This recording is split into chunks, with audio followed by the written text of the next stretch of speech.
انہوں نے لکھا ہے کہ اللہ تعالیٰ نے حضرت موسیٰ علیہ السلام کو اپنا مقرب بنایا ہے۔ مقرب کا بھی ایک پوسٹ ہوتا ہے۔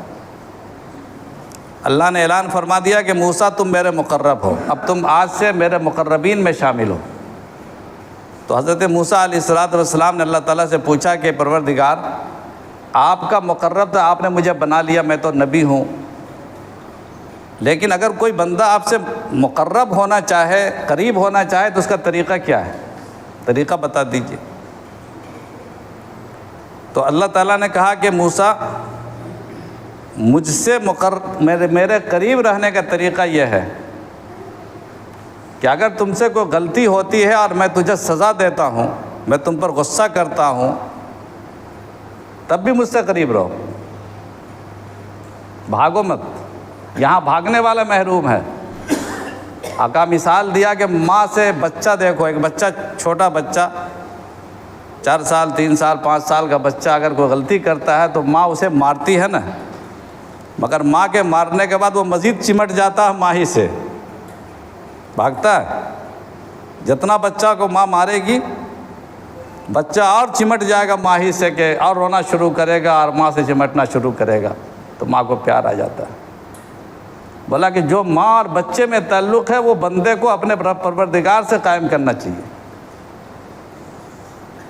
اللہ تعالیٰ ماریں گے، تکلیف دیں گے، جانی نقصان، مالی نقصان، بہت سارے نقصانات ہوں گے، تو اللہ کو چھوڑ کے بھاگے نہیں، اللہ سے اور چمٹ جائے، اللہ سے اور قریب ہو جائے۔ یہاں قریب رہنے پر اور اللہ کو پیار آتا ہے۔ اگر اللہ سے دور بھاگا تو اللہ ناراض ہو جاتے ہیں۔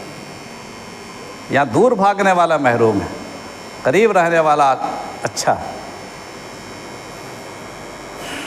حضرت موسیٰ علیہ السلام کی ملاقات ایک موقع پر افلاطون سے ہوئی، بڑا فلسفی تھا۔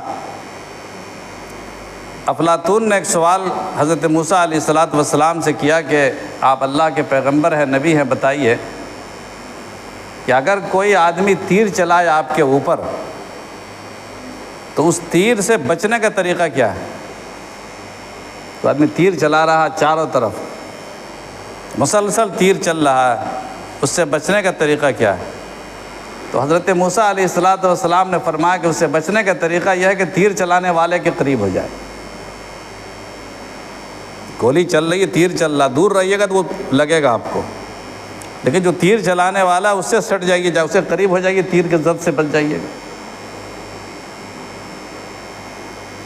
تو ساری چیزیں، ساری مصیبتیں اللہ کی طرف سے، اللہ ہی تعالیٰ